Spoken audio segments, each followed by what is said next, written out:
Welcome, devoted listeners, to a podcast with Bite. It's put a shark in it.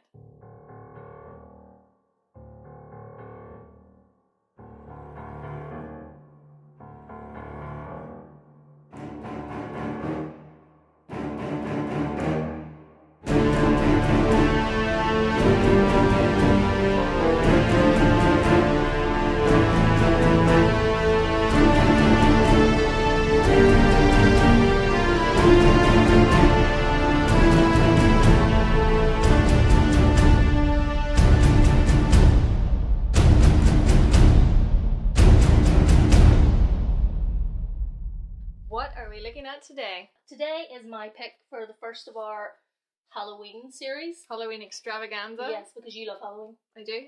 Very much Halloween so. queen. I wish. I really think if I lived in America, I would be able to do it properly. It is like so big over there. It's not the same here. It's just... Yeah. And maybe we don't have the funds to do it as well. Like, there's not as many interesting events happen.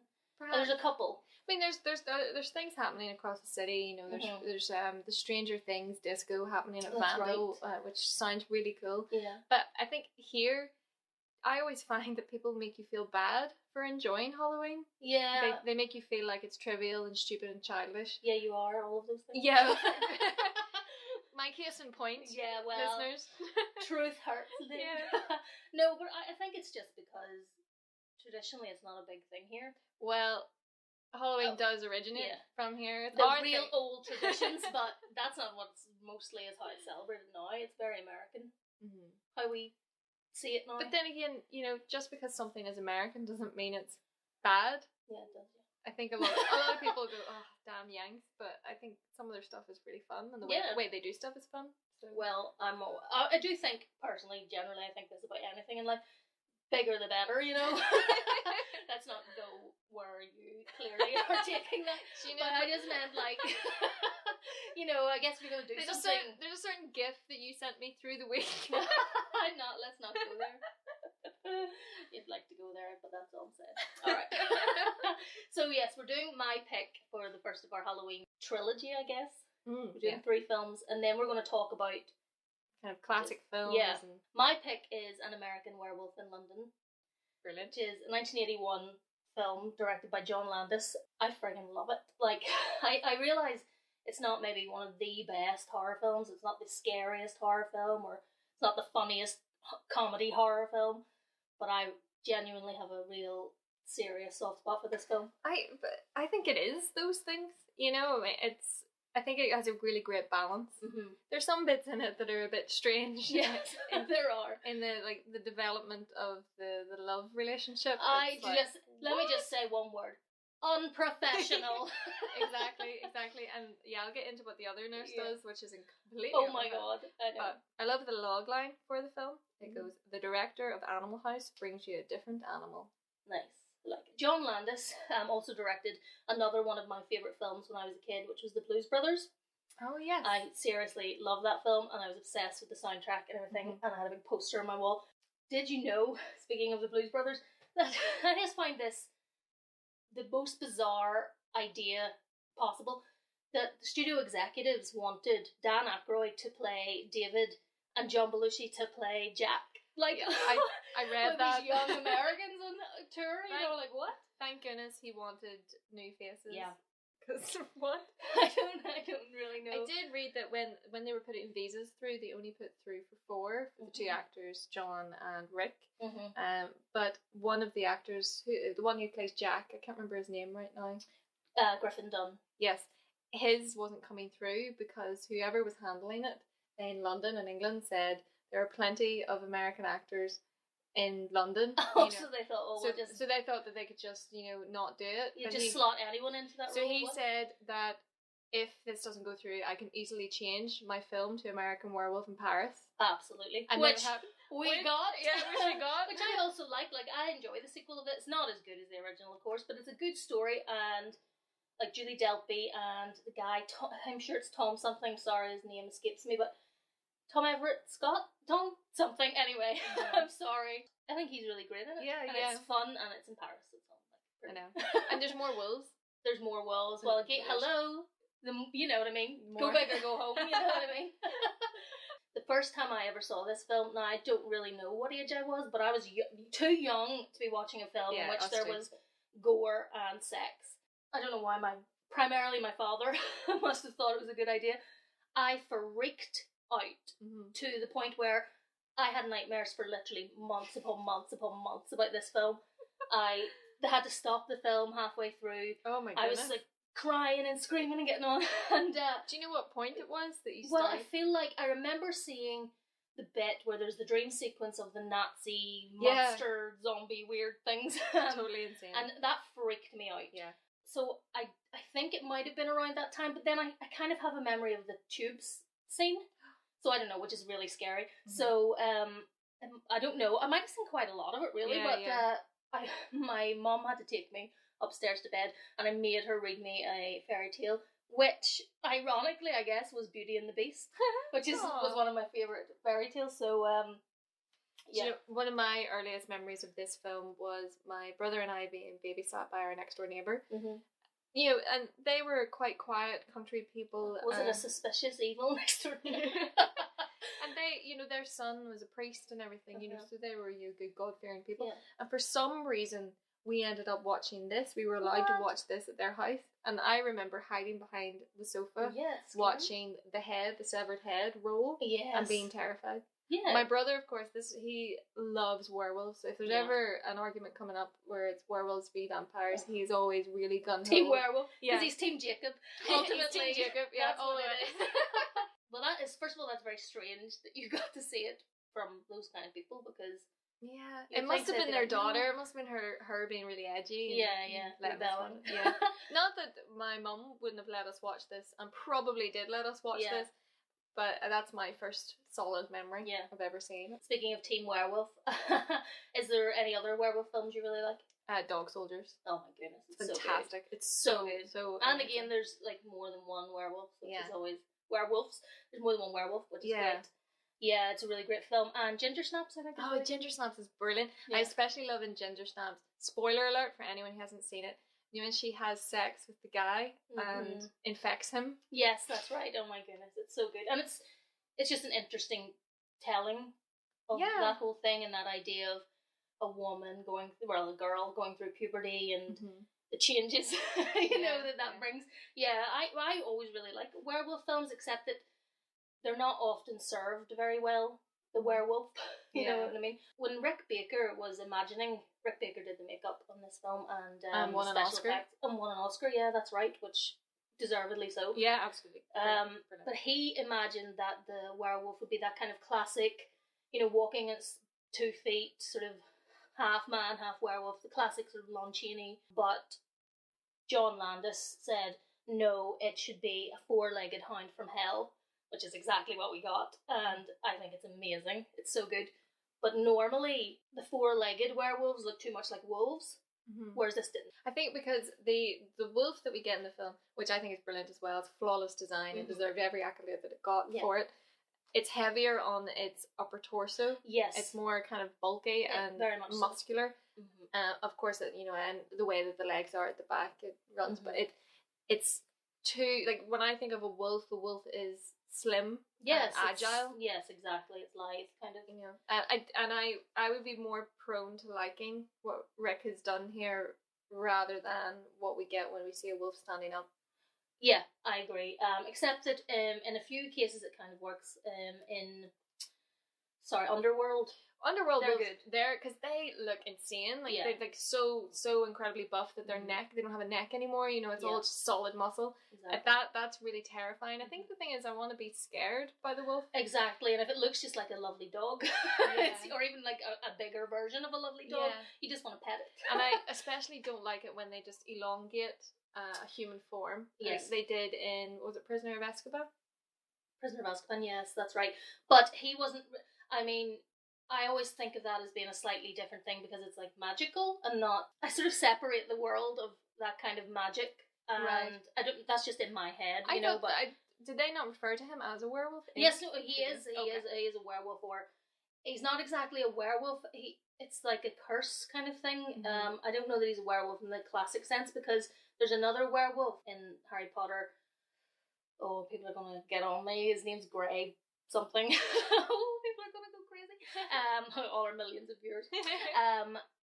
And he's much bigger and more scary. But I think that's also because Professor Lupin, his physicality presents itself in the more lithe, lean, taller werewolf. Does that make sense? Yeah. But I know what you mean. I agree. It's not really being a personal kind werewolf. of thing to the like in Aliens that it mimics what it is paired itself with. I would say, however, that I like that design more than the classic Wolfman. Yeah, I don't like the Wolfman design because it's too man-like. Yeah, just looks like a man. I think within the context of the Wolfman films and the kind of historic side of that, I do like it to a certain extent.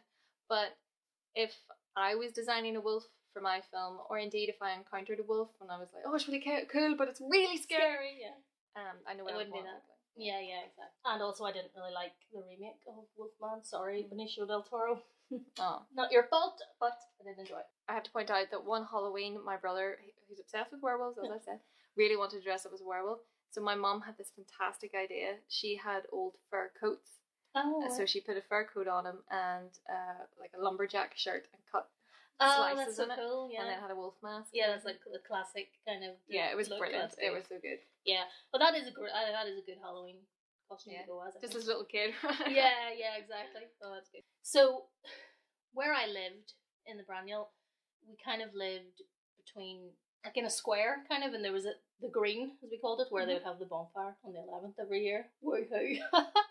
Good grief. I'm sure you're pleased you had such a good view. I was loving life. But my dad would purposely, every 11th that would happen, my dad would like open the parlour window and like blast the Pogues music out every year. I was surprised we didn't. Yeah, why didn't you get burnt out? I have no idea. Maybe it's because most of the Pogues are actually English, so they didn't mind. But it was just green. It was completely open. There was like maybe 3 trees on it, but 2 of which were cut down, not by the bonfire people, but just by the council. So there was like 1 tree on the whole green, so it wasn't exactly a scary spot to be on. Years later, and I mean decades later, I would not walk across the grass at night time because to me it was like going to the moors, and I was convinced. Like I knew logically, even as a child, but I certainly knew logically in my 20s that that's ridiculous. But it just, it just sticks in your head like, oh well, that this could be the one time that it all turns out to be true. Yeah. So yeah, I was like, no, don't walk on the grass at night. What a little idiot. The main plot for the film is 2 young American students are clearly touring around Europe, and they're in Yorkshire. And it was filmed in February and March because John Landis wanted it to be, unpleasant. Accurate? Okay. yeah, accurate, yeah. I think when I always thought it was Scotland, so when I watched it this time I was like, oh. Yeah, the Yorkshire moors, which is scary. Anyway. And then they reference Heathcliff. Yeah, that's right. So they're on tour and they're in this kind of unpleasant place. They come across a very small village and they end up going onto the moors in the moonlight at night, and they get attacked by a werewolf. Jack is killed, David is bitten, and of course David becomes a werewolf. He falls for the nurse in the hospital. True love, of course, clearly, because they've known each other like really, they don't know each other. He then you see him having to go through the changes, becoming a werewolf, what that means, what it feels like. His friend Jack is the undead, only he can see him, and he is very much trying to convince him to kill himself because you're going to kill other people. Inevitably, that is what happens. And a sort of hunt across London. The police get involved and everything. At the end, spoiler. Yeah, this is all spoilers. At the end, he is killed in an alleyway in a shootout with the police. Well, he's not in a shootout because he's not got a gun, but he is killed by the police. And Jenny Agutter, the nurse, Alex, cries. Of course. She just loved him so much. She just lost the love of her life. Absolutely. They would have been together forever, those crazy kids. I know. You would devastate it. I know. You would be, though, because he was pretty hot. Yeah, you know what I mean? I actually think everyone in that film was pretty hot. All the young ones. Yeah. You know that, Anyway. Jack, especially when he starts to rot and he's on Yeah, that's my favourite, when he's green and everything. That's what I like him. That's what I like him. He doesn't have any lips anymore. No. Yes, not better, all the better. Where we're going, we don't need lips. So yeah, it's kind of a very simple story. Yeah, Not that much happens in it. I think that that's the main strength of the film, that they kept it really simple. Yeah. And it's scary in the sense that it could be anybody's journey across the moors. And it feels very classic storytelling to me. It feels very old fashioned werewolf film, especially the doctor from the hospital. Yeah. His character is so, this sort of, you had that sort of upper class English hero back then, you know what I mean? Very kind of Sherlocky in a way. Very Sherlocky and very chivalrous and intelligent, and that kind of interesting, I think is an interesting kind of hero. I like the Doctor a lot. Yeah. Because he was very understanding of it all. He was willing, first of all, he's willing to investigate the claims of this kid who says, like a wolf attacked us. By the way, obviously a friggin' wolf attacked them. What kind of a doctor is like, oh yeah, clearly a man. Clearly a man mauled this kid. On that note, no, everybody is an asshole in this film, other than the doctor and the nurse a little bit. Everybody's just denying they're all dicks. When the guy from the American consulate visits him in the hospital, Frank Oz, by the way, the voice of Fozzie Bear, which I cannot not hear when I listen to him talk. He's just a complete bellend. I know. He's like saying, calm down. His friend was been torn to shreds right in front of him. Yeah, because whether it was by a wolf or an escaped lunatic madman, I'm going to be pretty shaken up by that, to be honest.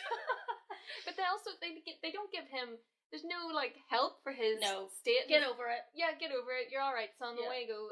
But, he is obviously, there's nothing. There's post-traumatic stress going on. There's proper trauma. Yeah, which is what the doctor actually thinks is really the case. He thinks that, okay, there's no wolf, David isn't turning into a werewolf because clearly, werewolves don't exist. Yeah. So he must think it, and even if he only thinks it, he's still in danger and is a danger to other people. So the doctor is the only one out of everyone who kind of is like, we need to sort this out, Yeah, let's talk about the nurses for a minute. So when we first encounter him in the hospital bed, there are two nurses. And one of them comments on the fact that she has looked. She says that he's Jewish. David is Jewish. And Alex says, well, how you don't know that? How do you know that? Yeah, so she has clearly looked at his genitals. Yeah. Because that's what nurses do. In the 80s, in England especially, that was their job. It's so incredibly inappropriate. Oh my God. She should have been sacked immediately. She would have been. Because did the doctor not hear that that's what she did? I think the doctor had just come in the door at the time, and he's just like, oh, you scamp. No. You scamp, yeah. But actually, that's a funny story because, so David is written as a Jewish character, because clearly she's had a look, so we know he's Jewish. But actually, David Naughton, who played David, was not Jewish, and John Landis had to cut the full frontal nudity that you would have seen during the transformation and everything, because he's not Jewish. It wouldn't have added up. Yeah. So, damn you for writing that out. When he's having a dream and he's nude and he's running through the woods. Yeah. Maybe I did note it down for you, but the kind of, the minutes. But there's a bit where he jumps and you do kind of get a little glimpse of him. You do get a tiny glimpse of him as well when he's in the cage with the wolves or jumping out of that as well. You wouldn't be able to tell, though. You couldn't tell. You wouldn't be able to get close. And nor do I care, I'm just saying. No, because it's not that I really care, although I wouldn't mind. But the thing is, during the transformation, it sort of would have made sense to not care that you're seeing him naked because he's, changing into a werewolf. Yeah. So they had to be careful of that. But it doesn't harm it in any way because it's an amazing transformation scene. I mean, you get enough nudity. You do. But I was glad because the nudity is, he also had to cut kind of back on the sex scenes a little bit because he didn't know. He cut back on the sex scene? Because that sex scene went on for a while. Yeah, but it's that crappy kind of film sex that is so boring. I'm not trying to watch a porn, but my point is, what would you have wanted, say? No. No, and I'm not, I don't really care. I get that they were going to have a bit of a sex scene, but I don't need it to go on for that long if it's going to be that boring, you know? Yeah, So, I know. and that goes for real sex. I know. And do you know that they watch a porno later? A lot of the end of the film is set in a porno theater. Yeah. For anyone who doesn't know, and it probably might spark your interest to go and watch it. Yeah. But the porno is what they shot first out of the entire thing. Oh, really? Yeah. Yeah, because that's right, they shot it. Because do you know those theatres? John Landis had said that when he was in London in the 1970s, those theatres were cartoon theatres. They didn't show porn, but by the time they were filming, they were porno theatres, okay. and so then they shot See You Next Wednesday, it's called, by the way, with a page 3 star at the time. It's a very strange porno. It's hilarious. It's so brilliant. Ridiculous, yeah. Like that bit when the man comes in, he's like, how dare you? And both of them are like, we don't know who you are. Yeah, and he goes, oh, sorry. Yeah, he just walks out. Yeah, exactly. Because he comes in topless, so you kind of think, oh, he's one of their... It's going to kick off here, yeah, Menage a 12, but now he just leaves. Just like that. And then later on, there's a bit where there's a phone call. Yeah, yes, that's right. It's ridiculous, but I like it. I loved it, yeah. It's funny. Great. Yeah, exactly. The other thing that I wanted to say is, those fuckers. Yes, I'm calling them that, in the Slaughtered Lamb, which is the pub that they go into in the village. Yeah. Man alive, like... Yeah. Why did they do that? I know. You know, because first of all, I have questions about this, because that man who was the original werewolf that attacked the kids, are, you know, clearly old enough to be. Yeah, exactly. We're talking about one of those penises. Exactly. But yes, which I would not do if they were children. So then he must be a local, because it's a very small village. So why is he not locked up? He knows he's a werewolf. They know he's a werewolf. Lock the man up. But what are you doing? It's so irresponsible, even for your own life. And then they say that they don't want their kind of dirty laundry getting out. They don't want people to know. So why on earth would you send people out that could get run infected, the risk of this? Exactly. Yeah, and carry it on somewhere else. And then also, that's another reason, why don't you chain him up if you don't want people to know that there's a werewolf? Absolutely. Including you, Rick Mail. Don't think I didn't notice your little face. Oh, Rick Mail, my hero, I love him. But also, the bartender, she she's saying, oh, don't let them go. Yeah, you can't let them go. But she doesn't stop them from doing anything. Exactly. She is just the voice of saying, don't let them do it. But you kind of like, come on. Yeah. Go on, say it. But come on, love. Give them a wee room for the night. But it is that classic thing of like the weird locals. Yeah. You know, or the angry mob, because then they do kill the werewolf. They do save the boys. Well, too late. They kind of save one of them, but not really. I think as well, the way that they shoot that when they're on the moors and they're being chased. Oh my god. It's fantastic. It is so the way scary. They do it is so good, because it's amazing. They don't show you the wolf, obviously, because that would be a total spoiler for that. But the camera is the wolf, and the way it's done is just so great. It's so good. It's so tense. It's so tense, and it's terrifying. Yeah, you feel for them so much, even though they're singing the wee song, which is Santa Lucia. That gets stuck in my head all the time. That song, you know, like it just goes through my head. Sometimes. Why would you sing though? If anything, it's going to attract it to you more. Because it's like whistling in the dark. You know, it's like it stops you being scared. No. Because I'm always whistling in the dark. I can't even whistle. It's funny because when I hear things like that, it scares me. I was coming down the stairs at work, and one of the fellas was getting his bike out of the lift, so he was just round the corner, and I could just hear him whistling, and I was just walking down going, I'm about to be murdered. Yeah. Well, and I was. I am currently undead. Exactly. You're looking great. Speaking of looking great, the makeup for the undead, especially when you first see him in the hospital room, and you can see the muscles in his neck and everything, and the skin is kind of flapping. dangling. Yeah, it's great. It's so good. Brilliant. Apparently, John Landis cut out a little bit where where he eats the toast. He eats breakfast. Oh, is there a bit we see? Which is, can I just say, what kind of hospital is this? It's like the largest breakfast ever given to anyone. Given to him by a particularly rude porter. Yeah, I know. Wake up! Come on. It's like my dad works there and he's trying to wake everybody up. The toast was supposed to fall out of his neck. I think they might have done something like that with American Werewolf in Paris. I think so, yeah. He can't eat, yeah. And also, I just love Jack anyway, because he's so chirpy. He's just like, I just want to help my friend, I'm okay, I'm over it, I just want to help my friend kill himself. Yeah, he is great. He's really good, and actually, I think Griffin Dunn is brilliant at it. Underrated. I think. He was very concerned about his mum seeing it because she was very ill. Oh, yeah. He didn't want to upset her. And yeah, it is pretty full on. Yeah. I think once he turns like green and has no lips and stuff, it sort of becomes almost comical because he's so... It's really creepy and scary. Yeah, it's good. When he's standing David is... oh, I know. David comes out of the phone booth having to talk to his family, and it's very sweet. He couldn't get talking to his mum and dad, so he talks to his little sister and basically tells them all that he loves them. And he looks across the street and there's Jack outside of the Dirty Movie Theatre. Yeah. And he's just kind of waving. Yeah, it is creepy there. It's funny but creepy, yeah, absolutely. And what about those crazy dream sequences? What mind did that spring from? Well, we know it was John Landis's mind. His 18-year-old mind, so maybe... Yeah, the bits with like the kind of stormtrooper... Yeah, whatever they are. Things, like, that's terrifying, but I suppose, it shows the degree of violence that's going on. He's being torn apart. And yes, exactly. His brain, his mind is fevered. It's, like when you have the flu and you have crazy dreams. Well, it's like that, but is that exactly what happens to you?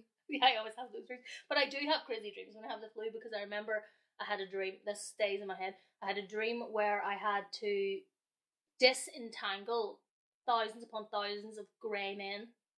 Grey men? Grey men, like, they weren't even like full size, but just like, they were all tangled up and I had to keep pulling them and keep tangling up again. It was the weirdest dream. That's so strange. I know, but it stays in my head. Yeah. But yeah, I love even the dream sequences where he's running through the woods and everything. I bet you do, because he's nude. He is naked in them. That's not specifically why, although it helps. It does. But no, even, when he has the dream where Alex is, his hospital bed is in the wood, and you just see this like flash of him waking up, and he's all like got the big teeth in the eyes. Apparently that was really hard for him to shoot, because back then they used glass contact lenses. Oh my so it must have been very, very sore. Yeah. But speaking of the makeup and transformations, oh my goodness, the transformation of him turning into the wolf, I have a visceral reaction to that every time I see it, because it's so horrifying. It's brilliant. It's so fantastic. It's so brilliant because it shows exactly how unbelievably painful that it's not just like, oh, the moon and now I'm like a magical wolf creature. No, it's like my bones are breaking, the whole physiognomy. That's right. Is that a word? I might have made that up. Physiology and physiognomy. Everything is changing. The elongation of the hands, the hair growth, the teeth, everything. Like, that is brutal. Those things happening to you would be absolutely horrifically painful. And it shows that completely. And it's amazing. I love it. It's the best. It is. It's one of the greatest. It still stands up as well, because, like, I get that, like, if they wanted to, they could probably do things a little better now, but you don't question it at all. It's just like, oh my god. You can't. There's certain things that you just can't do better than practical effects. Absolutely. And Rick Baker was kind of annoyed that, the scene of his face. The face, that's only like a 7-second shot, and he couldn't believe he'd worked for months and months on this, the mechanics to get this to happen, and so he's really disappointed that it was cut down to a 7-second scene, until he watched it with an audience and everyone was like applauding and yelling because it was so good. I feel so happy for Rick. I know, exactly, vindication. Yeah. Do you know, actually, John Landis had wanted to make this film, American Werewolf, 8 years. It took 8 years to get it actually into production. So in the meantime, knowing that he wanted Rick Baker to do the werewolf and everything, Rick Baker was like, well, this is taking forever, so I'm going to go and work on this other film, which happened to be The Howling, which is another really good werewolf film. But then when John Landis was like, hey, we've got the green light, we're going to make American Werewolf, Rick Baker was like, well, I'm kind of working on this werewolf film now. God. Can you imagine the devastation? And John Landis was furious. Apparently he's still not forgiven him for it, but he was furious. But luckily, Rick Baker decided to just work as a consultant on The Howling, and he left it in the hands of Rob Bottin, who did Legend. So he did the makeup for that, and then he came obviously to work on American Werewolf. Thank goodness, because God knows what we would have. It's so perfect. And it took hours as well. That makeup took him 10 hours to get into the makeup. Then they would do 5 hours on set, and it would take 3 hours to get it off. So he had to do a full week's worth, because they could only shoot a tiny amount at a time, like one setup per day. So it took them a whole week to film that, which is only a couple of minutes long, really. But just imagine that, all of that time spent. So worth it though. Oh my God, it's it's so totally worth worth it. it. Anyone that's interested in practical effects, Mm-hmm. or maybe wants to do that or Yeah. anything, it takes so long, but it's so worth it. Exactly. It really the pays effort off. you It's need, you know, brilliant. and that's what it is. You know, it's out of love for it as well, because you can't do it a disservice by half-assing it. Yeah. You know, and the makeup in that film is so perfect. But let's talk a little bit about Alex and David, the beautiful love story. Well, yeah. Yeah, because like, so he's been in the hospital for a few weeks. Obviously coming up to the full moon. Hello. So he's been there for a few weeks, and he's been out of it pretty much all the time. He's not really been conscious, so it's not like she's built up a great Yeah, it's not as relationship if she's with him. been bowled over No. by his glowing personality. She's just kind of looking at this fella and probably giving him bed baths and going, Yeah, yeah. her and her friend taking pictures. Yeah, so he wakes up, you know, for a couple of days and everything, but let's not forget that he's kind of going off about how wolves, and he's having all these dreams, and he's having all these panic attacks. He's naturally. He's a bit of a basket case. I mean, Yeah, of course. He's like, he was literally hanging off a wall when she comes in, and she's like, "Oh, you okay? You okay?" Yeah. Where on earth did this desire come from? Yeah, and he just kisses her out of nowhere. Oh, yeah. Which would not go down well these days, absolutely. But I guess because she's a big pervert anyway, it doesn't really matter, because she takes him home with her. I know. Like, okay, so this guy who's completely crazy, talking about wolves, talking about he's going to become a wolf, his dead friend. Kisses her, says, "I'm a werewolf." Yes. Talks about his dead friend. Maybe that's what she's into. Well, maybe that works with all women. I don't know. I think might no work one has with ever him. attempted. Well, try it out, lads. Yeah. I might go for it. Inevitably, she is desperately in love with him and takes him home to her lovely flat that she can apparently afford. Yeah, I was thinking. Even though she's complaining about she can't afford the groceries. Yeah. Yeah, because how much are you paying for that flat, love? Yeah. A lot? Don't think so. But luckily it's big enough for them to transform into a werewolf. Immediately upon arriving at the flat, has a shower with him, has sex with him. Mm-hmm. But then you're taking him home for one reason and one reason only. We're very clear about that, Nurse Alex. Yeah, that's exactly what I would do, of course. Yeah, that is what I already She do. lists her sexual partners to him. Yep. And then she says she's going to have a shower. And then all of a sudden, they're in the shower together, kind of gently biting each other's shoulders. Yeah. So sensual. That's how I take all my showers. Biting your own even shoulder. when I'm single, I insist that it happens. So just find any man who'll tell me he's a werewolf. And then bring him home. Maybe that should be a straight thing. You know the way gay people call like big hairy guys bears? Yes. We should call our fellas werewolves. Well, it might work for me, I don't know. The thing is, he is very attractive. He is. You know, and I hate to be shallow and everything, but you know, it's not like we've not taken some person home with us before in our lives, you know what I mean? So, but still, she is a nurse and should... Yeah, she has you to know, have a bit of professionalism. There's boundaries there, you know what I mean? I did think, if she got pregnant, would it be with a wolf baby? I don't know. Very possibly. I don't know how it's spread, but it could be. If it was a wolf baby, depending on what way it would affect it, the lunar cycle, you know, does it need like the rays of the moon to kind of hit off it for it to change? Yeah, or would it just be like a little cub? Yeah, it might just be able to control it at any time though. Like, because it has a lot of human in it. You know, it has, I don't know. Like what happened to Blade. You know, that's what that gives you. They should really do that, and I'd want to know what a wolf baby is. Oh dear.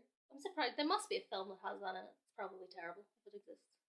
Maybe we should make a great one. You should make it. Yeah, 100%. I just want to see an ultrasound on a woman. And it's like a wee wolf cub. Oh. But if your baby was born completely hairy like that, you wouldn't immediately think, oh, it's a wee wolf. Some babies are born really hairy. Yeah, lots of them are. Yeah. And like, there's hair in the womb with them that yeah, they eat. Right. Oh, lovely. Yeah. Babies. Freaks of nature. I have to talk about the scene in the tube, because I still think it is one of the most terrifying things. It is so scary. Yeah. Because undoubtedly one of the most terrifying he's things. already alone in the tube very late at night, and it's creepy and scary because there's these noises and it's that echoey kind of, and it's just creepy, and it makes me think of that other film, Creep. Oh, which is creepy. Anytime I'm on the tube, always think of Creep. Inevitably it's like, well, I'm gonna get taken by a creep. And in one way or another, that is what happens. Yes, it's so scary. So I have to quote what he says. Go for it. because he hears something down the tube line, and he he shouts and whatnot, and then he hears it again, and then he says, "I can assure you that this is not in the least amusing." Yes, he's quite right. Very, very stiff upper lip. They're very posh people, you know, because those other two that get killed, the ones who are incredibly happy and lovely even when they're dead, they are very posh English people as well. But yes, that part in the tube where he's running from the creature, and you don't see it, but you do see the camera as the wolf's point of view, which is pretty cool, I think. Yeah. But then when he leaps onto the escalators and sort of collapses, like, phew, and see if, and even now I'm thinking, well, you're not really, you know. I know. Try harder. But then there's one of my favourite shots of all it's time. So good. It's from the top of the escalator looking down. So he is slowly on the escalator creeping up, and then the wolf just walks in. Oh my goodness. And slowly approaches him, and he's done for. It's terrifying. They could have cut it there. They do a shot where, you know, you see him closer and the wolf kind of going for him, but I think it could have been cut there. Yeah, absolutely. But also that is kind of the first time what to do. Yeah, exactly. That is the first time you really see the wolf, because you don't really see it that much in general. Let's first talk about where David wakes up naked, because, you know, they're my favourite bits as well. No. Where he's in the cage with the wolves. Yeah, and I immediately go, oh, those wolves are lovely. Like, I want to pet them. They are really nice. I did wonder whether he mated with them as well. That's my main concern. That's all you care about. Who's he impregnating in this film? That's your main worry in life. That's why you keep getting all those adverts for your YouTube videos for Clear Blue pregnancy tests or whatever. I've removed my gender. Stop advertising this. In general. It's just in life. Yeah. But I just like it when he's running around the zoo trying to find, London Zoo, trying to find, you know, clothes. And he creepily asked that little boy for his balloon. When the little boy tells his mum, yes. An American man took my balloon. Oh, it's so good. And he's just there waiting for a bus in his wee red coat. Yeah, the way that guy is looking at him, you know, he's like totally square on him, looking at him as if he's a fucking scumbag. Well, because in those days, in the 80s, anywhere, let's face it, you would have been seen as a scumbag. Like, come on, like it was the 80s. I know, I would just be thinking, those are nice thighs. You know what I mean? He looks good. He carries that off quite well. Yeah, definitely. That's what I'm saying. I just wonder how he paid for the bus. That's what I was wondering, and I just figured there must be money in the coat. Yeah, there must be. Or he's illegally on that damn bus. Get off. At the end, anyway, he kills more people. Lots of people. And Nurse Alex. So he's back in the flat or whatever the next day, and he's feeling great because he's been eating people. He is full of exuberance, and she's just like completely accepting of all his weird behaviour. He appears in the morning with just a coat on. Yeah. He is still talking about wolves and all, and it's totally like just totally fine. That leaves him alone. You know, it's like, what are you doing? Like, what are you? You're not a nurse, because a nurse would be going, maybe I should be looking after this person. Yeah, she mustn't be very bright. I think she just is totally overwhelmed with how sexually attractive he is. It's the wolf. Yeah. Well, that's what it is, you know? It's the wolf, like, animal charisma, I guess. Never been the wolf, strangely enough, so I couldn't tell you. Yeah, he then really, he and Alex go to the hospital because the doctor is, you have to get him here, and everything. But the taxi driver tells him about all these killings that have happened, and then he knows that he's done it. Yeah. And he leaps out of the taxi, and that's when he goes to the porn theatre and everything, and he turns into the wolf, kills more people, of course. Piccadilly Circus suddenly is run down, what? Well, it was kind of run down. No. But there's a wolf now running around Piccadilly Circus. Yeah, and it's just chaos. Absolute chaos. It's actually it's really brilliantly done. Scene. You know, for a relatively low budget film, it was very ambitious. Yeah. And brilliant in how it did this. Yeah. It's shot down in the centre of London. Yeah, because, you know, apparently they never actually really got, like, it's not illegal to film, or it wasn't illegal to film in London, but it was illegal to stop traffic or cause which that kind of happened. So they were always kind of possibly going to get moved on, get arrested or whatever. But also another thing that John Landis did was he hadn't really got any permission to film in Piccadilly Circus. Originally he wasn't going to be given it, but he had a screening of the Blues Brothers for the Metropolitan Police, and lo and behold, then they were given permission. That's so smooth. I know, it's really good, because also, let's not forget, in the Blues Brothers there's fantastic chase scenes and huge car pileups and everything. So I guess they were like, okay, well, he can kind of, he knows what he's doing, I guess. I mean, because there were so many police. Yeah, there's so many and so many people, because that wasn't all like specially controlled, or at least not in the way that it would be now, which would be very highly policed. It would be locked off. Like. So considering that that's the case, it really, maybe that's why it feels so good though, because it feels real. It feels so frantic. Yes, it's so scary, and everyone's reaction. And then he gets cornered down this alley, and Alex arrives. Like, she runs. She sees all the police lined up to shoot him, but she runs past him. She thinks that she's the one that can reach him and save him. She gets on. She's like, "David, I love you. Let me help you." But you see the wolf's eyes soften a little bit for a second, and then goes to attack, and then they shoot him. And he just turns back into David, and he's just lying there dead. And she cries, and that's it. Smash cut, end. That's brilliant. I was so happy that it ended there, because what is there more to know? I don't want to know anything more. I don't know. I don't want to know how sad she is. Yeah, exactly. What a new stranger she's going to bring home. Because that's the end of the werewolf. So that is the end of the story. Yeah, that's it. We followed it, and it was so great. I'm happy that we did it, because now if that was done, you would see like loads of police officers get killed and mauled, and you'd be jumping off the walls, and you'd be going mad. But I like that it was really like an animal just being trapped. And I feel like nowadays it would go on for too long. They would put so much more into it and talk about werewolves and talk about that. And sometimes you're just like, no, I just want to know the story of this poor kid who is, he's still like, he's young, he's like 20 or so, he's, university kind of age. And he is, that's his life over now, and Jackson's just like sad. I love it. And do you know that every song in that film has the word moon in it? Oh yeah, we use the blue moon about 3 times. I love the soundtrack so much. The soundtrack's great. Yeah, Creedence Clearwater. Yeah, yes. CCR. Yeah. It's even so when good. I put the DVD in and the menu came on, and that was what we came on. It's great. Such a great song. He couldn't clear. He wanted Bob Dylan's cover of Blue Moon. But he wouldn't give it because he is like, he believes in the supernatural or something. What a friggin' idiot. Like, that's what I read, that he believed that werewolves could exist. So that's what I read. Like, I hope that. But why would that put him off, putting that into a film? I don't know. Maybe he thought it would bring upon demons upon him. I don't know. I feel like, really, Dylan? Like, is that really what you think? I know. Please not be true, but that's what I read. But yeah, it's so good. And it's just so enjoyable. I love scary films. But I enjoy the combination of comedy and horror, because it's like that thing of singing in the dark. It's, okay, I'll get to laugh now, my God, because I'm terrified. You know what I mean? Yeah. And I think that's really great, and it's just done so well. It's not over the top. Yeah. It's just perfect.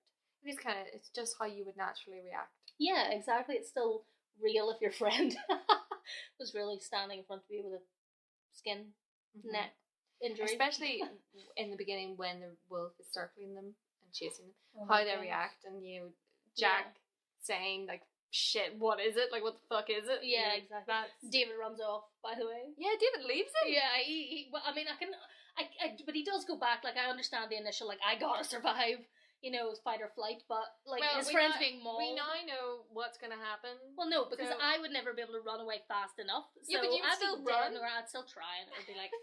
You'd be like, it's busy eating her, so I'm going to get out of here. Exactly. But then what would happen is, because I'd run away so slowly, we would just both be mauled to death. So. Well, I would try and save you, just so you know. You say that now, Lynn. You say no hesitation. Well, I'm going to test this theory. You'll never know when. So, how many, this is going to be horrible, but how many slaughtered lambs out of 5? Yeah, you heard it. Would you give... Obviously, no slaughtered lambs for Lynn. But how many slaughtered lambs would you give this film out of 5? I think I would give it 4. Right. Slaughtered lambs. That's pretty good. I was on the verge of saying 3. Oh my goodness. Just because there are horror films that I kind of rank above it. But I still think it's brilliant for what it is. Yeah. It's a very simple, great werewolf story. This may not come as a surprise to you with the judging, just because of how much I love it. It's in my top 5 films. I'm giving it 5. Of course. Because I just love it. It's perfect. For me, it's perfect. It is damn well perfect. big question, and I think we already all know the answer to this. Well, but who would they screw for you? You know what? I'm just gonna shock everyone by naming 2 people. It's not a shock. No, David and Jack. Now, obviously Jack when he's not dead, preferably, you know. Well, yeah. At least when he's not green. Okay, so you would take a bit of like skin flap. I take a small amount of you play with that skin flap. Yeah, well, exactly. Do you know what that just made me think of? You remember the IT crowd when they go Eiffel Tower? Let's not get into that image. Yeah. How dare you? I never said it at the same time. Everyone did not say that. Everyone's thinking it. We all think it. What about you? They're both, because they're the only ones really to look at. Yeah, here. but they both have lovely brown eyes. So I'm like, oh, they're nice boys. I think just because David is a bit kind of more muscular, I would probably go for him. Well, you don't know because you never get to see Jack naked. You only get to see David. Well, I did get to see more of his muscles, literally. Yeah, he is literally more muscular. Yeah, but David is hot. Yeah, David. Definitely. David all the way. Even though I don't really like him very much. I don't dislike him, he's just a kid. You know, it's like... I think that's why I don't really like him very much. Well, he's young, I know. Well, he's young and he's a friggin' werewolf. Yeah. You know, so give him a break. Jeez. Throw him a bone. He'd love it. I know. Fetch! Yeah, so, well, both of the boys get some action then. Good for you. Good for you, lads.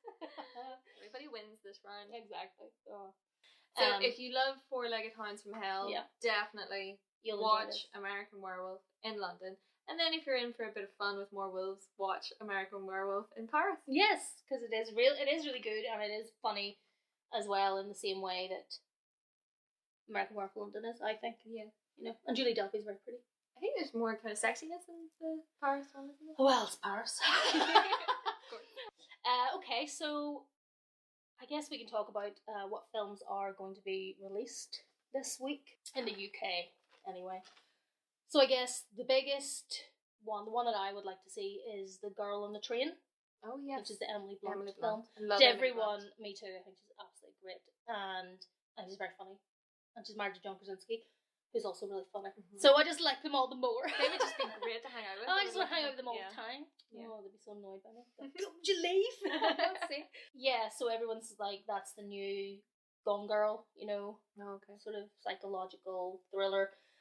Justin Theroux's in it. Theroux. I would have said Through, but he's in it anyway. Mrs. Jennifer Aniston. Mrs. Jennifer Aniston. Blunt. I just called her Blunt. She witnesses a lovely, seemingly perfect couple every day when she is on her way to work. From the train, she sees them, and their lives look idyllic. And then she witnesses something bad happen in their backyard, and her life kind of unravels from there. And she is suspected of other things, and it's just, as I said, it's a psychological thriller, and I think it looks really interesting. I happen to love psychological thrillers. It's one of my favourite genres, so I think that looks great. And then another one, if you're a Skarsgård fan, which we both are. Which we very much both are. And also Michael Pena, who you know from Ant-Man. You know, Paul Rudd's friend. Oh, okay. And that, are in War on Everyone, which is about two corrupt cops who make money blackmailing criminals come up against one who may be way more dangerous than any other they've ever come up against. So that looks kind of interesting. I don't know if it has a little bit of comedy in it, maybe. I saw the poster of it, and I definitely thought, oh, that must be a comedy, but the synopsis makes it... Yes, I know, so that's what I mean. I feel like it might be a kind of comedy drama, you know? A dramedy? Yes, indeed.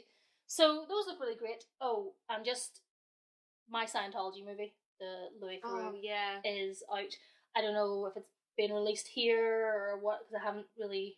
It's supposed to be out this week. I haven't seen any... You know, you can't book it or anything at the moment, but I'm sure it will play here. If anyone's up for a bit of an interesting read, Google that film, the My Scientology film, and Ireland. Yes. Just for a little treat. I'll not spoil it for you, but... Yeah. Interesting is one word for it. Yeah. Yeah. So that looks great as well, because I watch anything about Scientology, because they freak me out. Well, I just think they're scam artists. That just goes back to, you know, last time when you were saying, you know, you like to watch things that are really creepy. Yeah, I know, yeah. Weird. I like watching anything about... I guess I like watching anything about cults. and that is friggin' exactly what they are, you know. But then I don't think their religion is any more weird than any other religion. I just feel their model is disgusting and a scam, and but it's interesting. So that looks good. And then just quickly, a couple of DVD releases. Alice Through the Looking Glass, don't bother.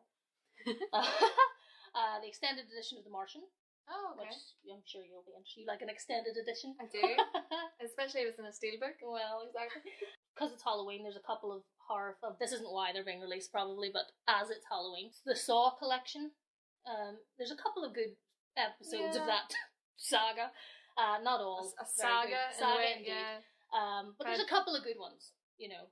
Some of them are just, most of them are just too much. They're like, okay, can we just calm down, lads? It's gore porn. It is, and I don't generally like it. I dropped off after a while with them. And then a real classic, 80s classic, Vamp, which is the Grace Jones vampire film, where she is a vampire stripper, as are all the other strippers in this strip club that these hapless teenagers go to. The biggest mistake of their life. Possibly the last mistake of their life. You just can't trust women. You certainly can't trust a stripper. No. Because look at From Dusk Till Dawn. Exactly. So women and their evil sexuality luring you in, only to suck the life out of you. And the only way to stop them is to put a phallic symbol through their chest. Absolutely. But it's a good film and it's kind of fun. And Grace Jones looks mental in it, and she always looks good. She always looks great. Yeah, she's cool. So what trailers have you seen this week? The trailer that it's funny because this trailer is for a film that's supposed to come out on the 14th of October, but I think that might only be in the US because I can't find a UK release for it, but it's called Coming Through the Rye, and I immediately was like, what is this, about Catcher in the Rye? What's this about? And hello, it is about Catcher in the Rye, which is one of my favourite books by J.D. Salinger, and it's like a lovely coming-of-age story about this young guy, teenager, who's at this private school, very much like Holden Caulfield in the book, and he wants to make a play of Catcher in the Rye, so he has to go to ask J.D. Salinger for permission. It's set back in the 50s or 60s. He goes on a road trip with this girl, who he likes, of course, to ask J.D. Salinger about it, and it just looks like a lovely, sweet, interesting coming-of-age story, and it's won loads of awards, so I think it looks great, and that's my pick. Brilliant. So the trailer that I watched that I found most interesting was for Trespass Against Us. Michael. Which, Michael. So it has Michael Fassbender and Brendan Gleeson. Oh, he's so great. And they're a family that live in the travelling community. I'm not sure exactly where, but I would maybe assume Ireland, but I don't know. I think it's set in England. Okay, because obviously there are travelling communities that are, they're Irish.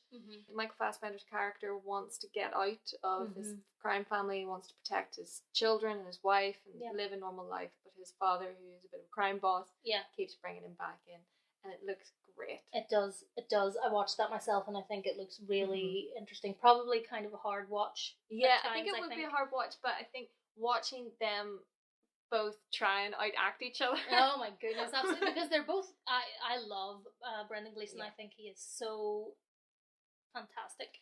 It was a point for Brendan Gleeson. It may not matter too much to you because you don't like Game of Thrones as much as I do, but he was originally cast as Robert Baratheon. Oh, okay. But they recast it. I actually know who that character is. Woohoo, go me. Check you out. I know, really. That looks great. Both good films, very different, but both definitely good films, and hopefully Coming Through the Rye will be released here.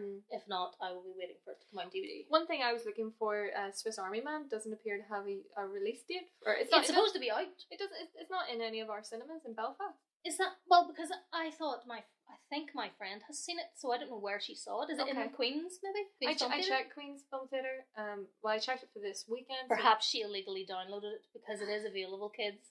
Not that I would know. I'll have to double check because I really, really want to see. Yeah, it looks really interesting. And Daniel Radcliffe was on Graham Norton on Friday, and he's just so lovely. He is lovely, and he's another actor where, very much like Michael Fassbender, actually, I love that he doesn't always pick, in fact he very often doesn't pick films you think that's what the star of this would act in.